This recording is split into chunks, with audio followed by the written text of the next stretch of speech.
Hello, everybody. Welcome or welcome back to Tiny Tiger Collective. I'm Helena, and this channel is where I celebrate all the beautiful ways in which fountain pens, planners, journals, and stationery in general help us to slow down and lead a more gentle and intentional life. This week, I was inspired to sit down and have a chat with you about the importance of community in the stationery hobby. I want to share a little bit about how I was driven to find and build community in this cherished hobby of mine, and also explore 4 different ways in which I've been able to feel real connection and care through the different forms of community building.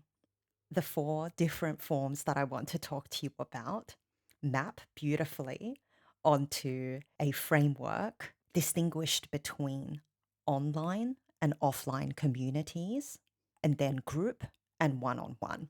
If you've watched some of my videos before, you might know that while I've always been passionate about stationery since I was a child, my more serious foray into the stationery, specifically the fountain pen and the planner communities, came around when I had just had my son. And in those tender newborn months, I was up all throughout the night, caring for him, nursing him, and I needed some calming videos to help me stay awake and engaged, but not so overstimulating that I wouldn't be able to fall back asleep.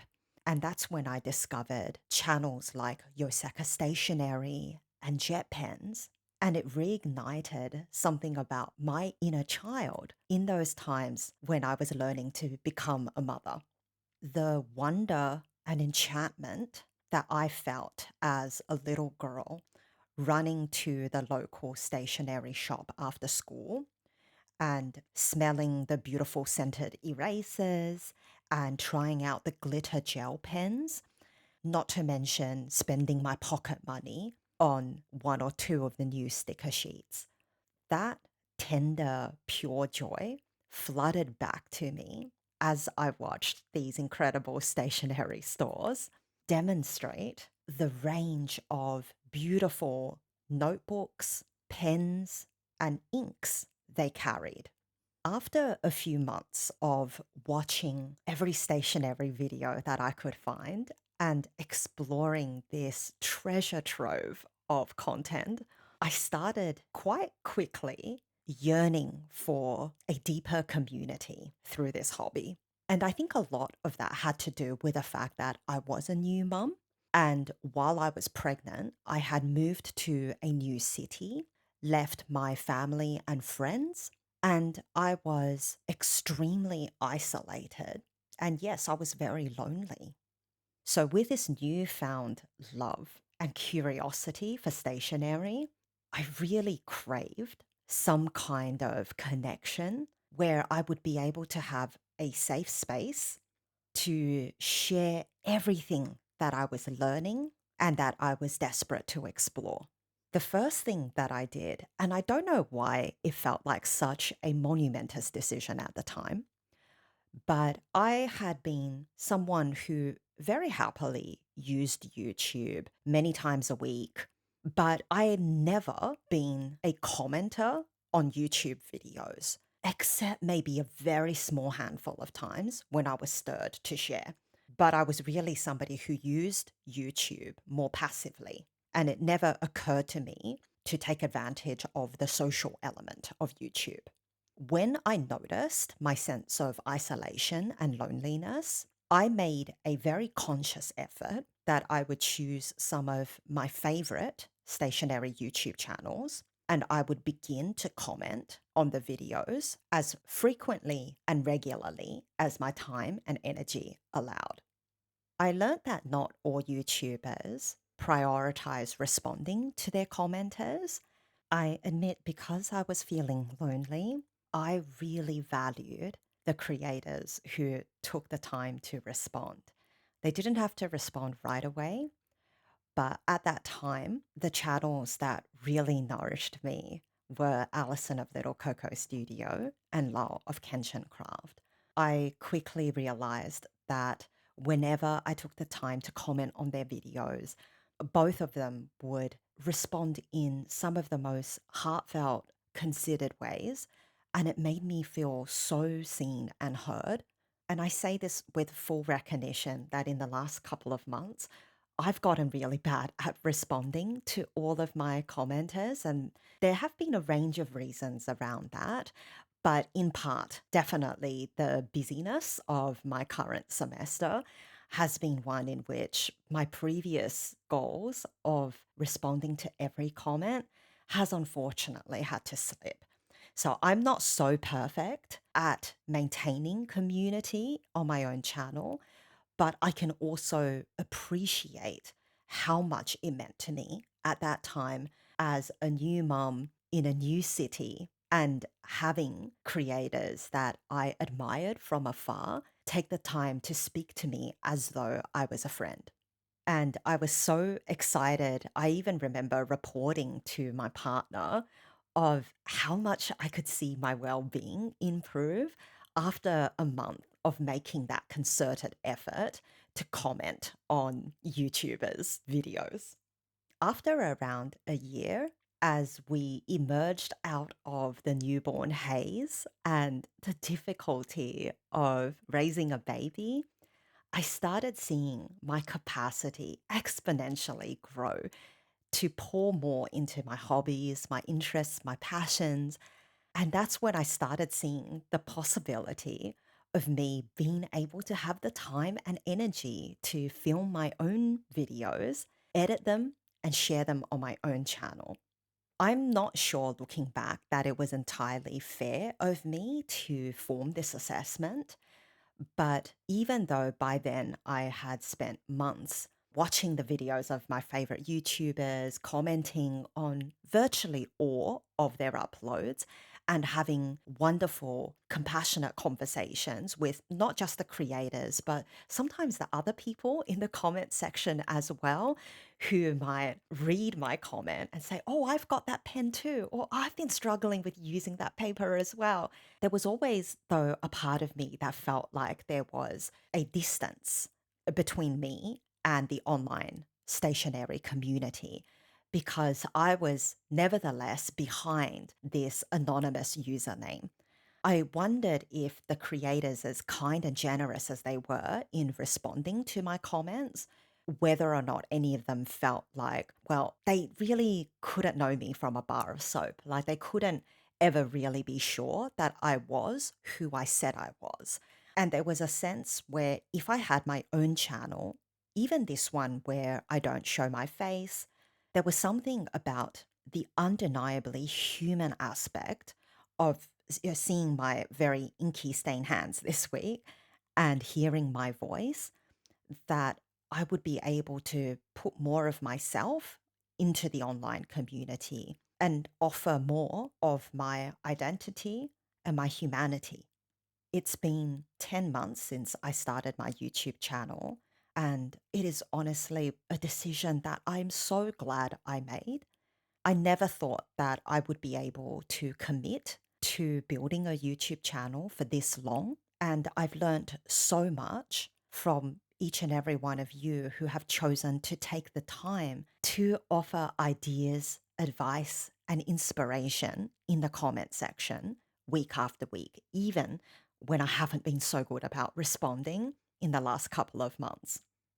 While that's been my wonderfully rewarding experience of building community in the online space, I wanted to also talk a little bit about three other ways that I have found and been nourished by community in the last year. One of the beautiful things about being online on YouTube is that I also have people reach out to me and tell me about the offline events that are happening that I wouldn't otherwise have heard about. During the pandemic, I left all social media. It started with Facebook. I think I gave that up in 2020. I still keep an account and I might log in every 3 to 4 weeks to check the Facebook groups that I'm a part of that advertise events for fountain pen meets in my local area. But other than that, I never use Facebook to share or to read updates. In 2022, I also quit Instagram, Twitter, which was actually my most active social media platform, and I also deleted my LinkedIn account. So if it wasn't for this YouTube channel, I would probably still be journaling on my own and wondering if I'd ever meet somebody else who likes fountain pens as much as I do. So, one of the wonderful things that has happened this past year is connecting with the incredible offline groups in my local state. I live in a regional city. So initially, I didn't hear about a lot of events happening near me. And most stationery events would be happening in our closest capital city, which is Brisbane. And that's around an hour and a half drive from where I live.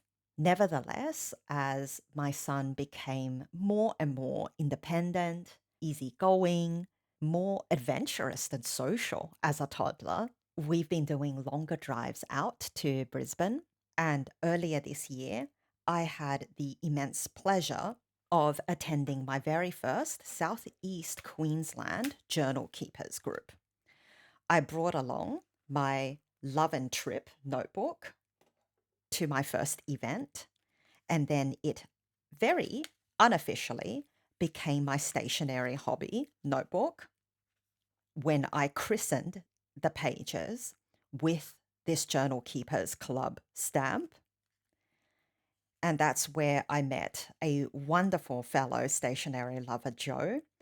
And she gave me access to her stunning ink swatch book. And that's where I wrote down all the inks of hers that I completely fell head over heels for. And ever since then, I've been filling these pages with gifts, happy mail, ephemera, washi tape from all the beautiful things that I have received and experienced because of stationary communities I've had the privilege to find.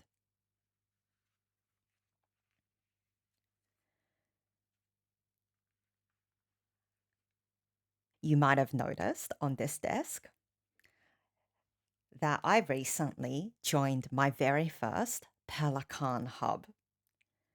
I heard about the Pelican hub last year and I registered for the event, but I didn't really know much about what the whole process or experience involved. I just knew that there is quite a procedure of signing up to be notified about registrations fairly early in the year and then getting the notification for when registrations open in order to fill out your details. Before then, you're formally counted as part of the event and you're eligible to receive the staggeringly generous goodie box. So I did manage to register last year, but not fully knowing what it was about. I was quite surprised when the hubmaster reached out to all of us via email and said, "All right, you're going to come and meet in Brisbane in the evening on a Friday night." My son at the time was smaller, he had an earlier bedtime, and I knew it was just going to be out of the question for me to power on there after work and to have enough time at this event before I needed to rush home and put my son back to sleep. And the idea of being apart from him in the evening, I wasn't quite ready to do that just yet. So I unfortunately had to withdraw from the event, and I truly hope that my organization, in terms of registering for that event, meant that somebody else last year in Brisbane who didn't get the chance to register in time managed to enjoy the ink of the year. I had such a wonderful time at my first Pelican hub. It was apparently a record turnout in Brisbane this year with 61 registrants. 7 people who registered couldn't come, but I think we more than made up for it with people who didn't get the chance to register, but came along in hopes that there would be some leftover goodie bags, and not to mention just a wonderful time to meet people and share our love for fountain pens and inks. So I know I'm fairly late to the game, and you may have seen many unboxings already, but when you've registered, you receive this lovely postcard, a notepad of fountain pen friendly paper, but the real prize is in the Pelican full bottle ink of the year. It's so beautifully packaged, and I dare say this is one of the loveliest bottles of ink that I own. Look at this apricot achat color. I can't wait to swatch this for you.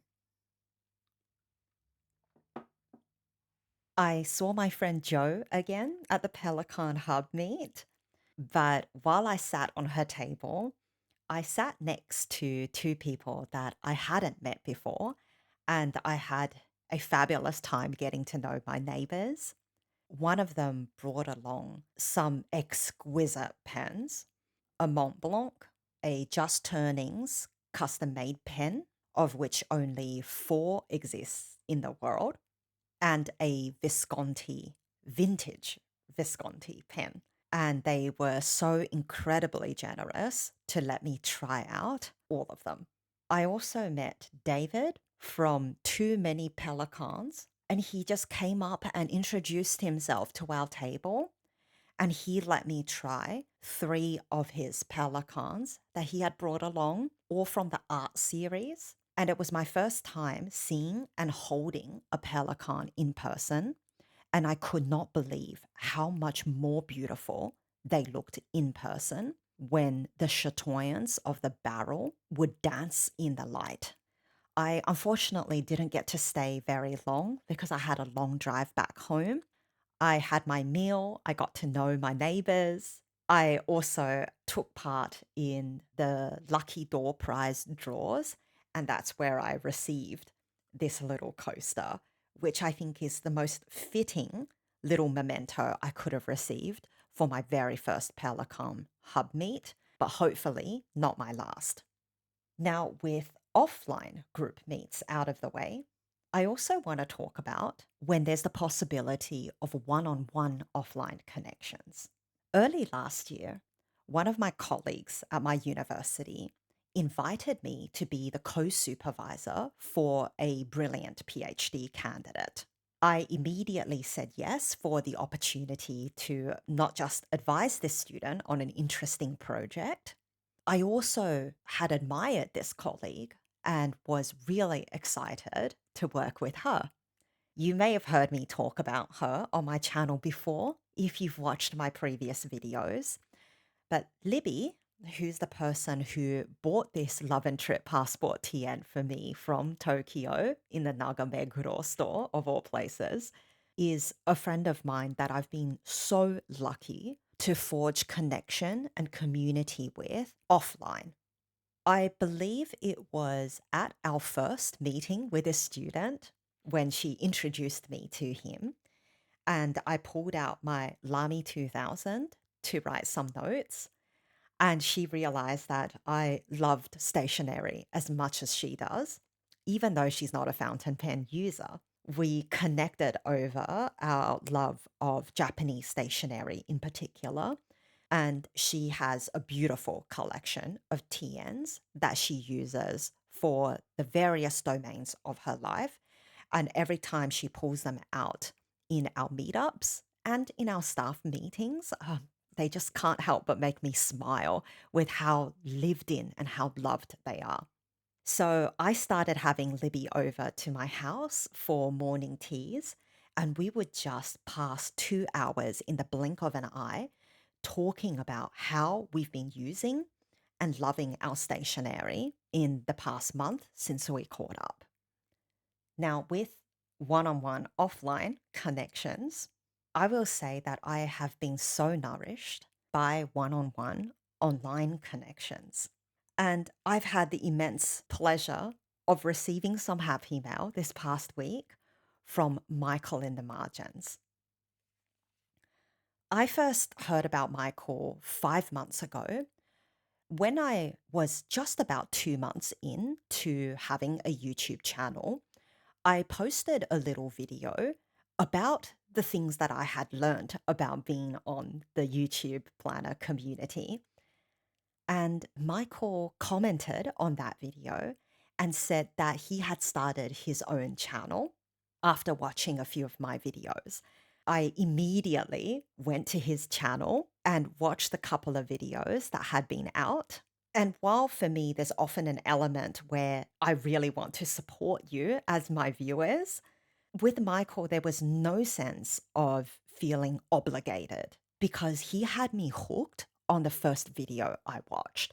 I subscribed, and over the past 5 months since he's had his channel, I have to say, I look forward to his videos every single week. They are smart, thoughtful, and most of the time, they're really, really funny. So, Michael has quickly become one of my favorite YouTubers. Sometimes when I know I've had a busy or stressful week, I'll see one of his videos has come out, but I'll save it for the end of the week because I know even before watching how much comfort and joy his videos would bring me.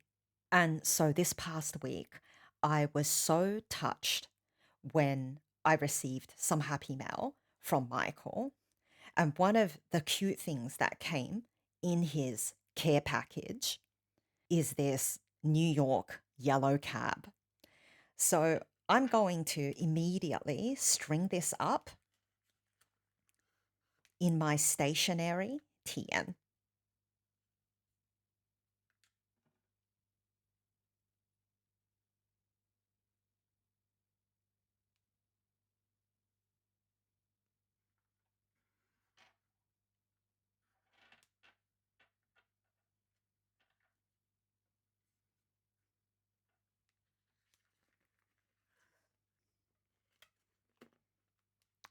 Is that not the sweetest thing?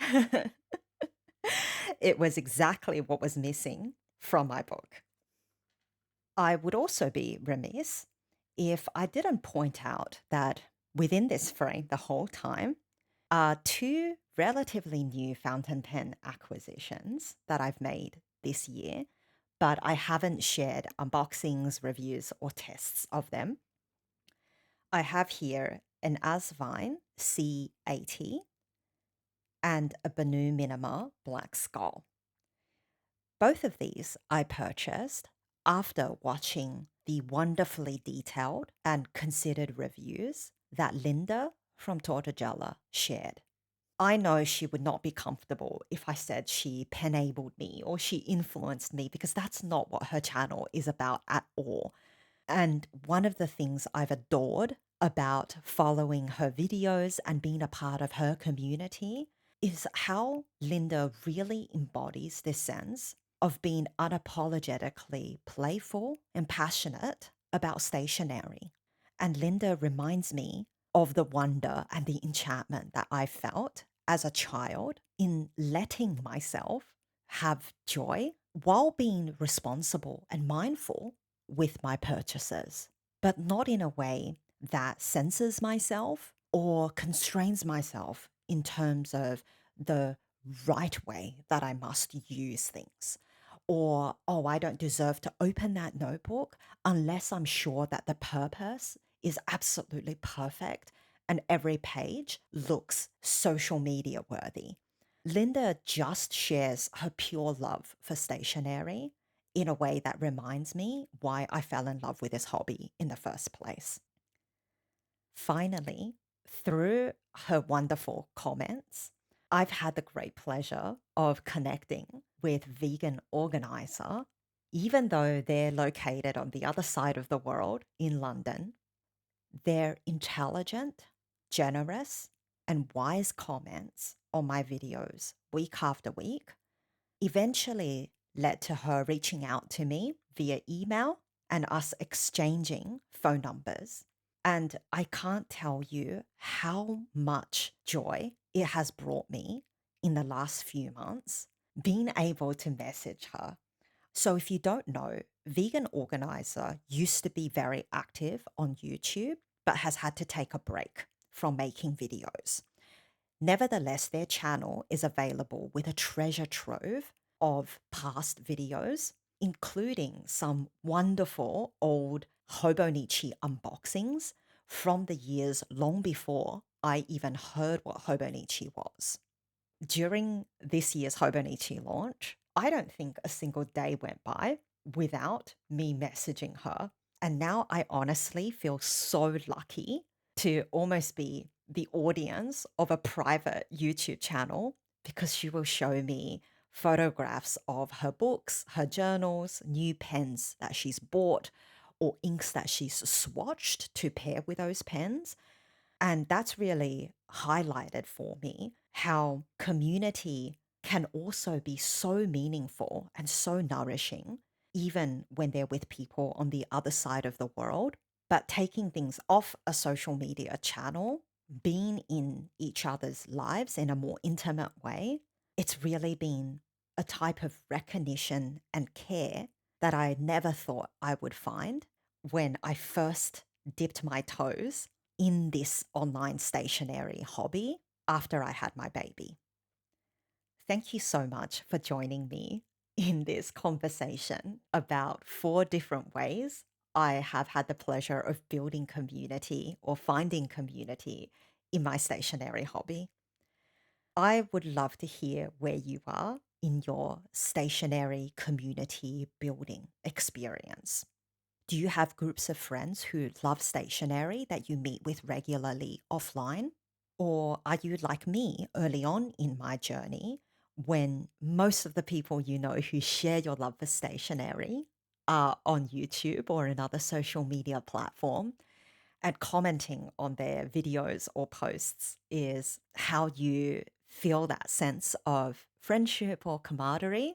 Are there any ways that you don't currently have community, but you would like to explore or create in the coming months? Thank you so much, Jen, for being our volunteer hubmaster for the Pelican 2025 hub. Thank you so much, Michael in the margins, for sending me this wonderfully heartfelt message.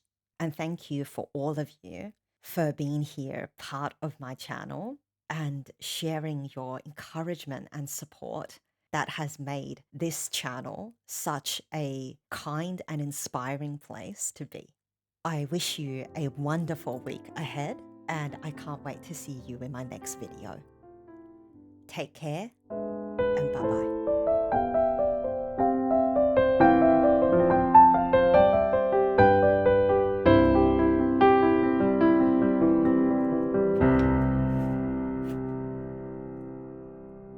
Oh, is this not the most perfect card he could have sent me? Just magnificent.